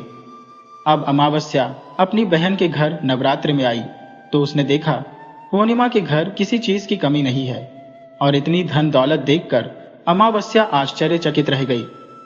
और उसने अपनी बड़ी बहन पूर्णिमा से कहा कि पूर्णिमा, तुम्हारे घर में इतनी धन दौलत कैसे आई? पूर्णिमा ने कहा, देखो बहन अमावस्या, तुमने अपने घर नवरात्रि कीर्तन रखा था, उसमें मुझे तुमने नहीं बुलाया। मैं बिन बुलाए तुम्हारे घर आई और तुमने भगवान माता रानी का प्रसाद तक मुझे नहीं दिया, और तुमने मेरी गरीबी का बहुत मजाक उड़ाया। उसके बाद जब मैं अपने घर आ रही थी तो रास्ते में मेरे मन में विचार आया कि घर पर बच्चे जब प्रसाद मांगेंगे तो मैं उन्हें क्या कहूंगी। इसलिए मैंने सोचा कि मैं अपने मायके आऊंगी, और मैं अपने मायके चली गई। और जो कुछ भी घटना हुई वह सब पूर्णिमा ने अमावस्या को बता दी। तब अमावस्या ने पूर्णिमा से कहा कि देखो पूर्णिमा, तुम भी मुझे प्रसाद मत दो, मुझे डांटो, मेरा अपमान करो। लेकिन पूर्णिमा ने कहा कि देखो अमावस्या, यह तो माता रानी का प्रसाद है, मैं तो सबको दूंगी और तुम्हें भी दूंगी। फिर अमावस्या ने प्रसाद नहीं लिया, वह सीधे अपने घर चली गई। जाकर अपने पति से कहने लगी, देखो जी, मुझसे लड़ाई करो, मुझे मारो। अब वह कहने लगा, अरे अमावस्या, तुम क्या कह रही हो? तो वह कहने लगी, कुछ नहीं, मुझे मारो। उसके पति ने उसमें 2-4 चांटे जड़ दिए। वह रूस मटक के अपने मायके अपने घर चल दी। चलते चलते उसे भी तुलसी मैया के पास वह बूढ़ी औरत मिली। वह बूढ़ी औरत बोली, अरे बेटी, कौन हो? कहाँ जा रही हो? जरा देख, मेरे बाल कितने उलझ गए हैं और मेरा तुलसी जी का पौधा भी सूख रहा है, जरा इसे सींच दे बिटिया। अमावस्या तो थी ही घमंडी औरत, वह किसकी सुनने वाली थी। वह कहने लगी, अरे मेरे पास फालतू के कामों के लिए समय नहीं है, और जल्दी आगे बढ़ी। फिर आगे बढ़ी तो कोढ़ी के रूप में भगवान शिव बैठे हुए मिले। भगवान शिव कहने लगे, अरे बिटिया, मेरे जख्मों पर देख, बड़ी मक्खियां बैठ रही है, जरा इनको उड़ा दे। अब अमावस्या नाक मुंह सिकोड़ते हुए बोली, अरे बाबा, तुमसे तो मुझे इतनी घिन आ रही है, इतने जख्म तुम्हें हो रहे हैं, दूर रहो, कहीं मुझे भी यह रोग न लग जाए। और वह उसे भी अनसुना करके और 2-4 बातें सुनाकर आगे बढ़ गई। आगे पार्वती मैया मिली और बोली, बेटी, मेरे सिर में जुएं पड़ गई है, जरा देख दे और मेरे मंदिर की थोड़ी सफाई कर दे। अमावस्या बोली, मैं फालतू के काम नहीं करती किसी के, मुझे देर हो रही है घर जाने के लिए।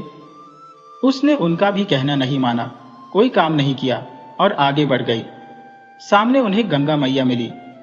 गंगा मैया ने भी कहा, बेटी, मेरे घाट की सफाई कर दे, मेरा सिर देख दे, बड़ी खुजली हो रही है। उसने कहा, देख बुढ़िया, मुझे समय नहीं है, मैं किसी अच्छे काम के लिए जा रही हूं, मुझे टोको मत। और वह गंगा जी पार करके अपने मायके पहुंच गई। अपनी भाभी से मिली।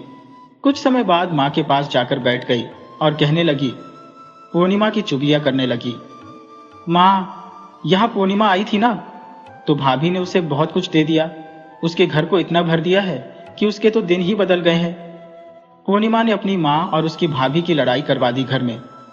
अब वह कहने लगी, माँ जी, बहू बोली, मैंने तो एक थैले में साड़ी के अलावा पूर्णिमा को कुछ नहीं दिया। तब वह माँ बेटी बहू से लड़ने लगी, क्योंकि माँ तो अपनी बेटी के पक्ष में आ गई थी और उसकी माँ माया ने अपनी बहू के साथ काफी झगड़ा किया। वह कहने लगी, बहू, हम क्या दे सकते हैं, वह तो उसकी किस्मत है माँ जी, उसके कर्म है, वह अच्छे कर्म करती है, इसलिए भगवान ने पूर्णिमा की सुनी है। लेकिन उसको कहाँ चैन पड़ता था अमावस्या को, उसने खूब झगड़ा करवाया। जब वह वहां से विदा होने लगी तो कहने लगी, मुझे साड़ी तो दे दो।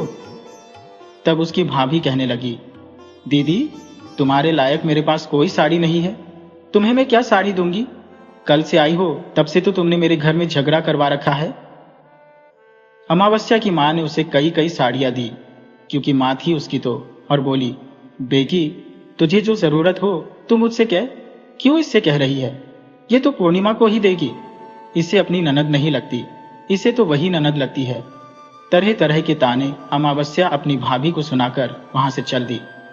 चलते चलते गंगा मैया बोली, अरे बेटी, ले मेरे पास थोड़ी सी रेत है, ले जा। वह बोली, रेत देगी? तभी उसे याद आया कि पूर्णिमा को भी रेत दी थी। उसने अपनी झोली में रेत ले ली और चल दी। आगे आगे गई तो वहां पर माता पार्वती मिली। माता पार्वती बोली, बेटी, ले मेरे पास तो ये अंगारे हैं, ले जा। तो वह बोली, तुमने मेरी बहन को भी तो दिए थे, तो तू भी ले जा। उसे भी दे दिए। अब भोले बाबा जो भयानक रूप बनाए हुए था उनका, बहुत ही विकराल रूप में कौड़ी के रूप में बैठे हुए थे। जब वह उनके पास जाती है, उसे तो घिन आ रही थी। कहने लगी, रहने दे बाबा, तू तो दूर ही रह, तुझसे मुझे कुछ नहीं चाहिए। आगे चली तो आगे तुलसी जी के पौधे के पास वही कल वाली बूढ़ी अम्मा बैठी हुई तुलसी सींच रही थी। अमावस्या कहने लगी, अरे बुढ़िया, तूने मेरी बहन अमावस्या को भी तो दी थी तुलसी की मंजरी, मुझे भी दे दे। अब बूढ़ी माई ने तुलसी जी की मंजरी उसे भी दे दी और वह उन्हें लेकर अपने घर आ गई। घर जाकर उसने उनकी झोली को एक जगह रख दिया और नहाकर खाना बनाया। और उसी तरह से अब सुबह उठी, अपने बच्चों को खिलाया, तो जाकर देखने लगी कि कल गई थी, थक हार गई हो, अब जरा जाकर उन थैलों को खोल कर देख लो। सुबह उठी, झाड़ू लगाने चली तो थैलों को देखने लगी। थैलों में तो कीड़े मकोड़े बिच्छू पड़े हुए थे, बहुत सारे कीड़े भिनभिना रहे थे। घर में आग लग गई, अब तो सारा घर जलकर राख हो गया। अब अमावस्या पूर्णिमा को कोसने और गाली देने लगी। अब पता ना उस पूर्णिमा ने कौन सा जादू टोना करवा दिया, अपने घर में तो इतनी सुख सुविधाएं हो गई और मेरा घर जल गया। तब वह कहने लगी, पूर्णिमा, यह तो तेरे लालच का फल है। पूर्णिमा तो पूजा पाठ करने वाली एक धार्मिक औरत है और वह बहुत ही संस्कारी है, पूजा पाठ करती है, सबके दुख सुख में साथ रहती है। तूने जो किया वह लोभ के कारण किया, इसलिए तेरे साथ भगवान ने ऐसा किया, तुझे सजा दी। अब तू इससे सबक ले और अपने आने वाले समय में तू अच्छी बन और अपनी बहन पूर्णिमा जैसा व्यवहार कर, तो तेरे भी दिन सुधर जाएंगे। लालच करना बुरी बात है। तूने जो किया, तेरे घर में इतना माल भंडारे भरे हुए थे, फिर भी तुझे लालच की पड़ी हुई थी।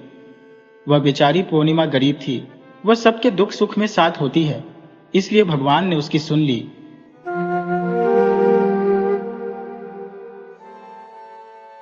राधे राधे दोस्तों, आज हम आपको एक अनोखी कहानी सुनाएंगे जिसमें एक बहू बिना बेटे के भी पीपल सींचने आ गई। ये कथा बड़ी ही प्यारी है। अगर आप हमारे KTV स्टोरी चैनल पर नए हैं तो प्लीज इसे लाइक, सब्सक्राइब और शेयर करें। बहुत समय पहले की बात है, एक गांव में एक सेठ अपनी पत्नी के साथ रहते थे। सेठानी बड़ी ही धर्म कर्म वाली महिला थी। वह रोज नियम से पूजा पाठ करती, अपनी ननद ससुर और बाकी सब रिश्तेदारों का खूब लेन देन करती, भांजे भांजियों को खूब दान पुण्य देती और रोज पीपल में जल चढ़ाकर उसकी खूब पूजा करती थी। पर सेठ और सेठानी की कोई औलाद नहीं थी। एक दिन पड़ोसन ने ताना मारा कि क्यों इतना धर्म पुण्य करती हो, पोते का मुंह तो तुम्हें देखना नहीं है। पड़ोसन के ये कड़वे बोल सेठानी और सेठ से बर्दाश्त नहीं हुए। अब वे दोनों बहुत दुखी रहने लगे और अपने लिए एक बच्चे की कामना करने लगे।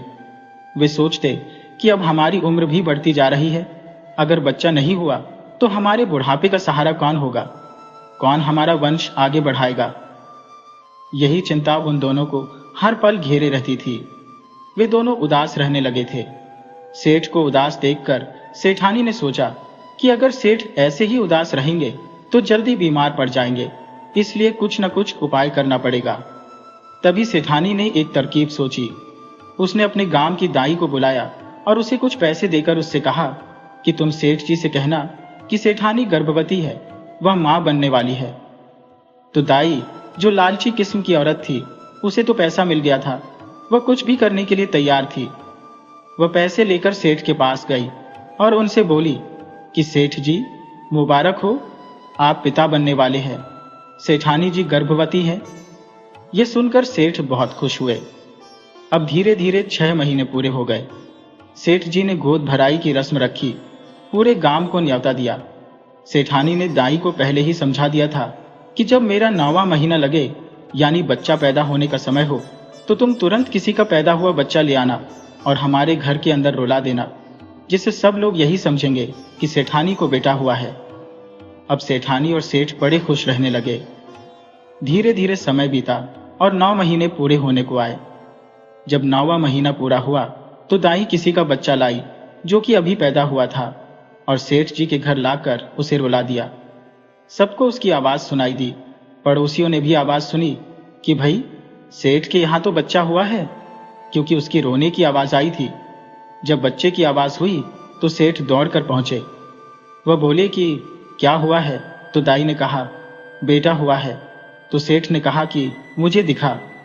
तो दाई ने कहा कि अभी नहीं दिखाना है, अभी 1.25 महीने से पहले। दाई ने कहा कि 1.25 महीने से पहले सेठानी और उसके बच्चे को आपको नहीं देखना है। तो सेठ ने कहा ठीक है। अब 1.25 महीना भी बीत गया तो सेठ ने अपने बेटे का नामकरण, कुआं पूजन आदि रस्मों के लिए जो है सेठानी से बात की कि अब बच्चे का नामकरण कराया जाए। तो सेठानी ने कहा कि तुम सब रिश्तेदार, ननद वगैरह को बुलाओ, लेकिन मैं अपना बच्चा किसी को नहीं दिखाऊंगी। जब रस्में होने लगी तो बच्चे को बुलाया गया तो जो सेठानी थी कहने लगी मैं अपने बेटे को नहीं दूंगी, क्योंकि बहुत दिनों के बाद मेरे बेटा हुआ है और किसी की नजर लग गई या मेरे बेटे को कुछ हो गया तो मैं क्या करूंगी। तब सेठानी ने जो भी रस्म थी उनकी जगह एक कटार थी जो वह दे दी और कटार के साथ ही सब रस्में हो गईं और बच्चे का नामकरण हो गया। कुछ ऐसे ही दिन बीतते रहे। सेठानी ने सेठ को बच्चा नहीं दिखाया। धीरे धीरे ऐसे ही 5-6 साल बीत गए। सेठानी ने सेठ से कहा कि देखो जी, मेरा बेटा 6 साल का हो गया है, अब ये काशी जी पढ़ने जाएगा, तुम जाओ और इसके पढ़ने का इंतजाम करो। सेठ ने कहा कि मैंने कभी आज तक तुम्हारे बेटे को देखा नहीं है, तो इसे काशी जी कैसे भेजूं? तो इस पर सेठानी सेठ जी से बोली कि जैसे मैं कह रही हूं तुम वैसा ही करो। और सेठानी ने जैसे अपने बेटे के लिए बोला तो सेठ जी ने उसके लिए ऐसा ही करता गया। अब जो सेठानी कहने लगी कि मेरा बेटा, तो सब पड़ोसियों से कहने लगी मेरा बेटा काशी जी पढ़ने गया है और मेरा बेटा इतना सुंदर है, मैं किसी को नहीं दिखा सकती हूँ, नहीं तो मेरे बेटे को नजर लग जाएगी। और अब धीरे धीरे ऐसे ही समय बीतने लगा और एक दिन सेठानी ने सेठ जी से कहा सेठ जी, मेरा बेटा अब 16 साल का हो गया है, अब उसकी शादी करनी है। आप एक सुंदर और सुशील कन्या ढूंढकर उससे मेरे बेटे का विवाह करा दो। तब सेठ जी ने सेठानी से बोले कि तू क्यों मेरी आंखों में धूल झोंक रही है? जिस बेटे को मैंने आज तक नहीं देखा है तो उसकी शादी मैं कैसे करूं? किससे करवाऊंगी? सेठानी कहने लगी कि आप तो बस ऐसे ही बोलोगे, जब मैं कह रही हूं कि आप कन्या देखो और मेरे बेटे की शादी होगी तो आ ही जाएगा, आप सब देख ही तो गए। तब सेठ ने सोचा कि शायद सेठानी सही कह रही है, इतने दिन में बेटा पैदा हुआ, माँ का लाडला है, इसलिए वह ऐसा करती है कि कहीं किसी की नजर न लग जाए। अब सेठ कन्या ढूंढने के लिए निकल पड़ा। चलते चलते वह एक गांव में पहुंच गया। वहां कुछ कन्याएं खेल रही थी और शाम होने वाली थी। वह घर बना रही थी और बिगाड़ रही थी। उनमें से एक कन्या अपने घर को नहीं बिगाड़ रही थी। वह बोली बड़ी मेहनत से घर बनता है। तो सेठ को वही कन्या भाग गई। वह उस लड़की के पीछे पीछे उसके घर की तरफ चल दिया। जब वह लड़की अपने घर में गई तो सेठ जी उसके पीछे उस घर में चले गए। उन्हें वह कन्या बहुत सुशील और समझदार लगी थी। सेठ जी ने उसके पीछे पीछे घर पहुंचकर उसके पिता से शादी की बात की और सेठानी ने अपने लड़के को जो है शादी में, सेठ जी ने अपने लड़के की शादी उस लड़की से तय कर दी। शादी की रस्में शुरू हो गईं। जिस भी रस्म में लड़के की जरूरत होती, सेठानी बहाना बना देती कि अभी उसका बेटा काशी जी से नहीं आया है और कटार के साथ रस्में करा देती थी। इसी तरह उसने जो सारी रस्में करा दी और उसके बाद जो शादी की घड़ी आई तो फिर भी उसने कटार के साथ ही करा दी। उसने कहा कि किसी कारण से मेरा बेटा नहीं आ पाया है तो कटार के साथ फेरे कर दीजिए और बहू को विदा कराकर अपने घर ले आए। बहू भी आ गई और एक दिन सेठानी की पड़ोसन ने उसको ताना मारा और बहू से कहा कि बिना बेटे की बहू लेकर आ गई, आज तक तेरे बेटे को किसी ने देखा नहीं है। जब बहू ने यह बातें सुनी तो अपनी सास से पूछने लगी, माँ जी, मेरे पति कहाँ है? और वह उसकी सास पड़ोसन से बातचीत करने के लिए मना कर देती है और कहती है, बेटी, तेरा पति काशी जी गया है और वह जैसे ही आएगा जरूर आएगा। मैं तुझे जरूर तेरे पति से मिलवाऊंगी। ये पड़ोसन तो हमसे जलती है, इसीलिए यह तुझे भड़का रही है। इसीलिए आज के बाद इस पड़ोसन से बातें मत करना और घर से बाहर कहीं नहीं जाना। देखो, मेरा मंदिर में जाने का नियम है। मैं जो पीपल सींचती हूँ, कीर्तन करती हूँ, तो उस भी तुम कहीं भी बाहर मत जाना। अपना दरवाजा बंद करके घर के अंदर रहा करो। और ये लो चाबियां घर की। उसको घर की जो 7 कोठे हैं, तो आपको कोठों की चाबी ले लो और जो भी तुम्हारा मन करे वैसा करो, क्योंकि मेरा कोई और नहीं है। तुम ही मेरी बहू और बेटियां बेटा हो, क्योंकि तुम्हें ही घर संभालना है। सब कुछ तुम्हारा है। कहकर सेठानी ऐसे 7 और कोठों की चाबी पकड़ा देती है। बहू जो बड़ी खुश हो जाती है। अब अगले दिन जब सास मंदिर जाती है तो बहू चाबी लेकर कोठे खोलने लगती है। एक दिन उसने पहला कोठा खोला तो उसमें बहुत सारे अच्छे अच्छे कपड़े रखे थे। उन्हें देखकर वह बहुत खुश हुई और उन्हें पहनती और श्रृंगार करती। पूरा दिन ऐसे ही उसका बीत जाता। अब दूसरे दिन उसने दूसरा कोठा खोला तो उसमें तरह तरह के गहने रखे हुए थे, जिन्हें देखकर वह बहुत खुश होती। अगले दिन उसने तीसरा कोठा खोला। किसी में अनाज, किसी में मिठाइयाँ। ऐसे करते करते वह ऊब गई कि रोज रोज यही खोलती हो। अब उसकी सास जब मंदिर गई तो वह सोचने लगी कि 7वां कोठा रह गया है, उसको और खोलकर देखते हैं। जब सास मंदिर गई तो उसने 7वें कोठे को खोला। जब उसने 7वें कोठे को खोला तो उसमें क्या देखती है? उसमें जो है एक पीपल का पेड़ है और मंदिर बना हुआ था। तो वह सोचने लगी, मेरी सास रोज मंदिर जाती है, घर में ही मंदिर है तो क्यों बाहर जाती है? वह देखती है कि 7वें कोठे में जो पीपल का पेड़ है उसमें से एक लड़का निकलता है। तो वह उससे पूछती है कि तुम कौन हो और कहां से आए हो? तब वह लड़का कहता है कि मैं तेरा पति हूं और मैं काशी जी से आया हूं। बहू ने कभी अपने पति को देखा नहीं था, तो उसने कहा कि मैं अभी माँ जी को बताऊंगी। तो वह कहता है कि अभी माँ को कोई बात मत बताना। बहू ने अपने पति को देखा नहीं था, तो उसको ही अपना पति मान लिया और उसके साथ बातें करने लगी। अब तो बहू रोज सासू माँ के मंदिर जाते ही 7वें कमरे में पहुंच जाती और रोज लड़का, जो कि लड़का इस पेड़ में से निकलता था, उसके साथ खूब बातें करती, चौपड़ खेलती। और ऐसे ही कुछ दिन बीत गए तो वह गर्भवती हो गई। तो सेठ जी सेठानी पर बहुत गुस्सा करने लगे कि अब मैं लोगों को क्या मुंह दिखाऊंगा, हमारी तो ऐसी बदनामी हो जाएगी, हमारी तो समाज में नाक कट गई। मैंने आज तक बेटे को किसी ने देखा नहीं, मैंने खुद आज तक अपने बेटे को नहीं देखा, तो वह पेट से कैसे हो गई? इस तरह से सेठानी ने कहा कि क्यों गुस्सा करते हो, मैं अपनी बहू से पूछ लूंगी।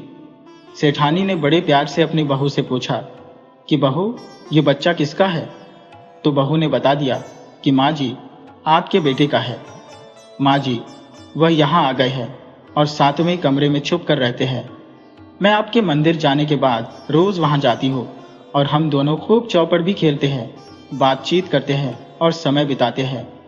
इस पर सास ने सोचा कि पता नहीं कौन कमरे में छिपकर बैठ गया है, जो मेरी भोली भाली बहू को जो है ठग रहा है, क्योंकि मेरे तो कोई बेटा ही नहीं है। वह तो मन में सास ऐसी सोच रही थी। इस पर उसने कहा कि तुमने हमें बताया क्यों नहीं था? तो बहू ने कहा, माता जी, आपके बेटे ने मना कर दिया था कि माँ को मत बताना। तो उसने कहा कि बेटे से कहना कि चूड़ी पहनाने की रस्म करनी है तो चूड़ी पहनाने की रस्म में जरूर आए, क्योंकि जब गर्भवती महिला होती है तो कहीं पर गोद भर आई, कहीं पर चूड़ी पहनाने की रस्म। कुछ न कुछ रस्में अलग अलग कस्बों में, अलग अलग राज्यों में तरह तरह की होती है। तो उसने कहा कि हमारे यहाँ चूड़ी पहनाने की रस्म में जो बेटा ही बहू को पहनाता है। तो वह कहने लगी, ठीक है माँ जी, मैं उनको बता दूंगी। अब अगले दिन बहू ने सारी बात उस लड़के को बताई। लड़के की माँ ने कहा, लड़के से हम कह दिया कि मेरी माँ ने कहा है कि जरूर आना है मुझे चूड़ी पहनाने, नहीं तो माँ बहुत गुस्सा करेगी। तो उसने, लड़के ने कहा अपनी बहू से कि ठीक है, माँ से कह देना, मैं जरूर आऊंगा। तो बहू ने सास से कहा, हाँ, आपका बेटा कल जरूर आएगा। तो दोनों सास बहू निश्चिंत हो गईं। अब चूड़ी पहनाने की रस्म में सारे मोहल्ले पड़ोस की औरतें इकट्ठी हो गईं। तो बहू को बैठाया गया चौकी पर और उसके बेटे मतलब लड़के का इंतजार करने लगे कि बहू को चूड़ी तो वही पहनाता है। अब क्या देखते हैं। थोड़ी देर बाद एक 17-18 वर्ष का बहुत ही सुंदर नौजवान लड़का वहां आकर बहू के पास बैठ गया। तो वहां आए सभी मेहमान और गांव वाले चौंक पड़े। देखो कितना खूबसूरत लड़का है, इसलिए सेठानी अपने लड़के को किसी को नहीं दिखाती थी। रस्म खत्म होने पर लड़का जाने लगा तो वह बोली, अब आप कहाँ जा रहे हो? तो लड़के ने कहा कि मुझे जाना पड़ेगा। तो लड़का जाने लगा तो बहू भी लड़के के पीछे पीछे चल दी। जैसे ही वह पीपल के पेड़ के पास जाकर सांप की केंचुल पहनने लगता है तो बहू उस केंचुल को आग लगा देती है।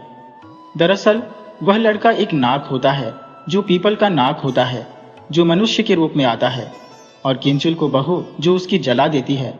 तो अब जब वह वापस नाग के शरीर में जाता तो लड़के का शरीर जलने लगता है, जिस पर बहू उस पर तुरंत कच्चा दूध डाल देती है, जिससे उसकी जलन शांत हो जाती है। उसके बाद लड़का और अपनी बहू और सेठ सेठानी के साथ खुशी खुशी रहने लगता है। क्योंकि पीपल देवता से वह लड़का आता था जिसे पीपल देवता भेजते थे, क्योंकि पीपल देवता सेठानी की पूजा से बहुत खुश थे, इसलिए वह उस नाग को सेठानी का बेटा बनाकर भेजते थे।